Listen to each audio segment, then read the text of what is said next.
Бидэнд А, Б, С гурвалжин өгөгдсөн байна. Өнгөрсөн хичээлээр бид өнцгийн бэсэг стресс дээрх цэгүүдийн зарим чанарыг судалсан. Харин одоо энэ хичээлээрээ бид эдгээр санаануудаа гурвалжин буюу тэдгээрийн өнцгүүдтэй хэрхэн холбож хэрэглэх талаар ярилцсан. Одоо бүгдээрээ Б, А, С өнцгийг таллан хуваая. Энд мэдээж өнцгийн бэсэг стресс зурна. Тэгэхээр өнцгийн бэсэг стресс маань нэг иймэрхүү харагдах бөгөөд үүнийг арай өөрөөр зуръя. Эдгээр нь адилхан харагдаж байгаах. Иймд энэ нь өнцгийн бэсэг стресс болно. Энэ цэгийг нэрлэе. Энэ цэгийг дээгье. Энд бас өнцгийн бэсэг стресс зуръя. Энэ бэсэг стресс нь А, Б, С өнцгийг таллан хуваана. Үнийг зурцгаая. Энэ магадгүй үүнтэй адилхан харагдаж байгаах. Харин үүнийг Y цэг гэж тэмдэглэе.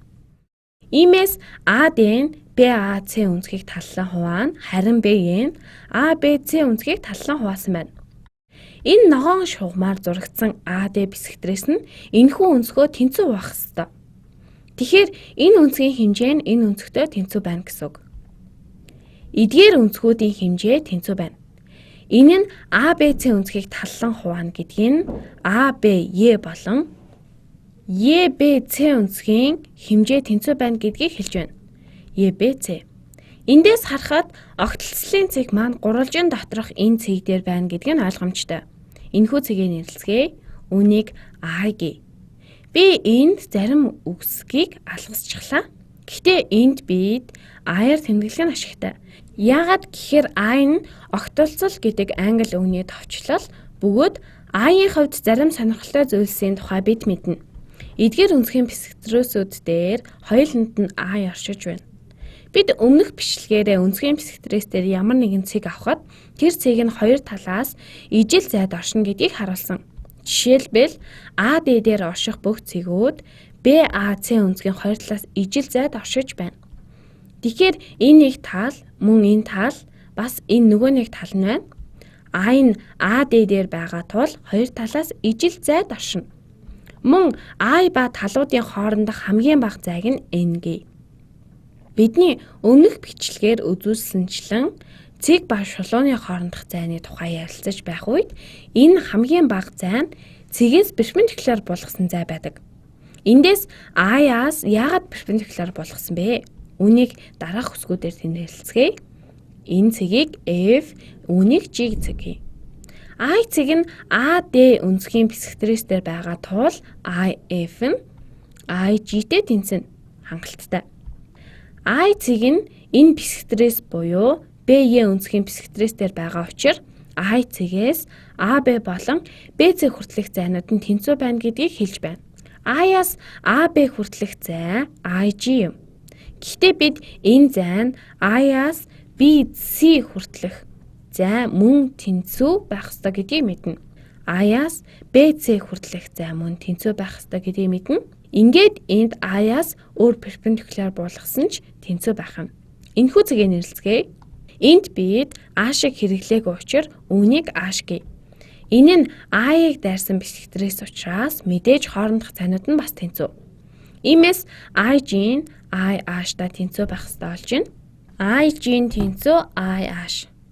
Гэхдээ бас IF нь IG-тэй тэнцүү болох юм. Иймээс IF нь IG-тэй, IG нь A-тай тэнцүү бол IF нь I-тай тэнцүү болно. Үүнийг ойлгож байгаа хаа? Хэрвээ энэ нь үүнтэй тэнцүү бол эдгээр нь хоорондоо тэнцүү болох юм. Эдгээр хоёр талаас А хүртэлх зай нь хоорондоо тэнцүү байна гэдгийг өмнөх бичлэгийн 2 дугаар хэсэгт бид баталсан. Иймд хоёр талаас энэ цэг хүртэлх зай нь хоорондоо тэнцүү байхын тулд заавал тухайн өнцгийнхөө өнцгийн бэсэг стресс дээр орших ёстой болж байна.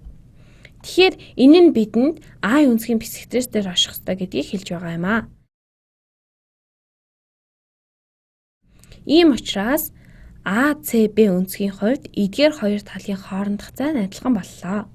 Иймд энэ нь бидэнд гурвалжны дотоод бэсэг стрессүүдийн огтлцлын цэг нь цорын ганц оршин байна гэдгийг үзүүллээ.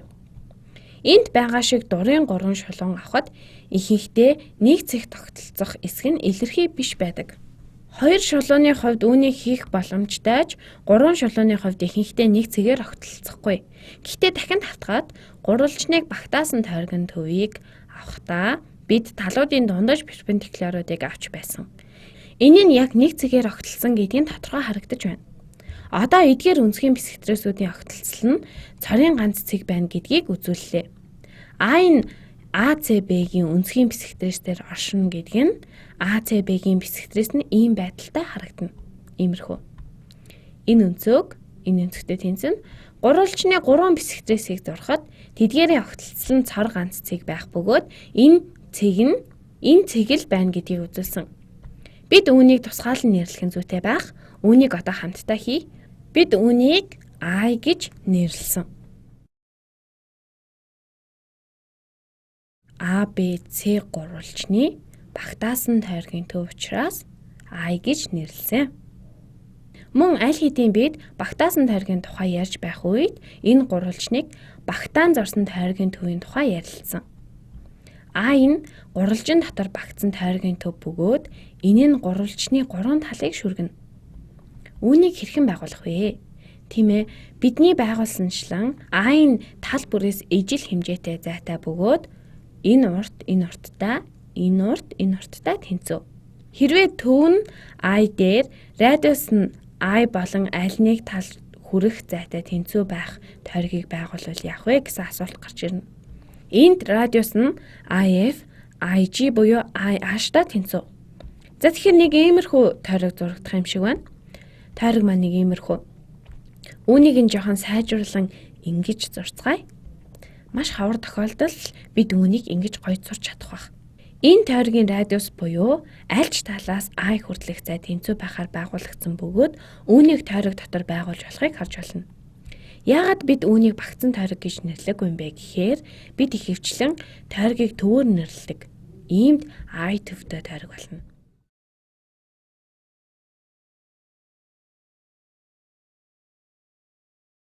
I тойрог нь ABC гурвалжинд багтана.